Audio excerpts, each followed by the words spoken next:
from Tampa Bay streaming news leader. This is ABC Action News. Hello there, I'm James Tully. Shay Ryan has a look at a very warm afternoon coming up. But first, here are your ABC Action News headlines. A Hillsborough detention deputy out on bond after being charged with vehicular homicide. Investigators believe Daniel Hernandez may have been driving in excess of 100 miles per hour right before a crash happened last August. While he was off duty and in a personal vehicle, Hernandez was involved in a crash on Dale Mabry. Investigators say the vehicle crashed into an SUV that was trying to turn left. Hernandez and the two people in the SUV suffered serious injuries. The driver of the SUV later died.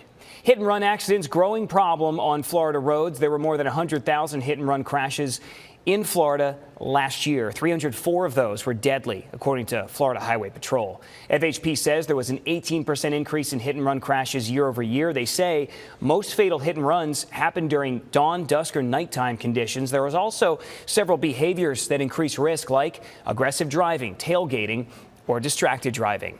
Pasco County investigators charged with lying on official documents. The sheriff's office says that Jennifer Wilson worked in the Child Protective Investigation Unit, and they say she filled out documents saying she had done in-person interviews for 2 of her cases when she really just left a business card and did not talk to anyone. The sheriff's office says they look back at dozens of her other cases, have not found any other serious issues. The city of Tampa expanded a facility allowing residents to get rid of big trash items. The city recently opened the expanded McKay Bay Scale House. It'll allow Tampa residents to throw out things like tires, big furniture items, and mattresses, and also yard waste free of charge. The facility's on South 34th Street, open on Monday through Saturday starting at 7 a.m. Playing a sport at Polk County schools doesn't necessarily involve a field or a basket anymore. The district just added esports to its athletic department. Posted these pictures on their Facebook page. Pilot teams have been assembled from 6 schools. They're going to compete in a game called Rocket League. It's like soccer with rocket-powered cars. The championships will be held next month. The district says it's adopting esports because of its broad appeal and because it develops skills like teamwork and communication. Many colleges also have esports programs these days.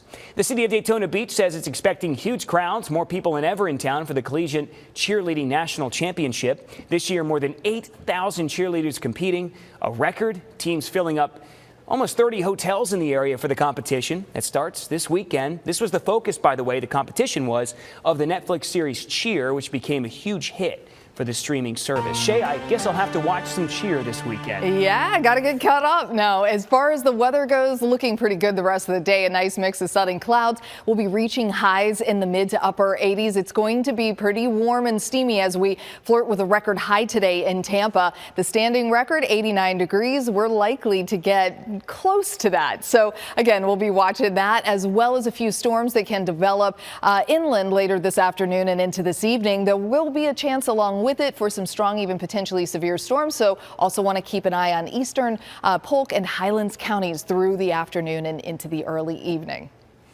Thank you, Shay. Get your news 24/7 right here on ABC Action News Plus.